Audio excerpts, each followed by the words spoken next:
В Хангаласский улус прибыла официальная делегация из Монголии во главе с префектом Чингилтейского района города Улан-Батор Давааган Болдом. О целях визита иностранных гостей расскажет наш корреспондент Виолетта Засимова.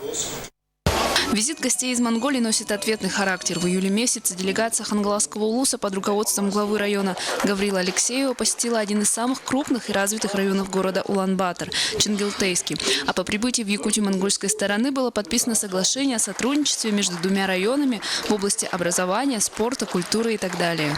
По итогам визита они должны создать соглашение с нашими бизнесменами, нашими работниками образования, культуры. Уже вчера подписано соглашение. В ходе пятидневного визита представители Монголии посетили объекты сельского хозяйства, туризма и спорта, встретились с представителями малого и среднего предпринимательства Хангаласского улуса, а также побывали в бизнес-инкубаторе города Якутска. Наш визит не просто экскурсия по вашему району.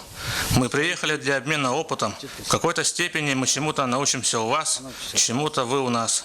Мы будем рады, если внесем свою лепту в развитие вашего североазиатского региона, и это еще более укрепит наше сотрудничество.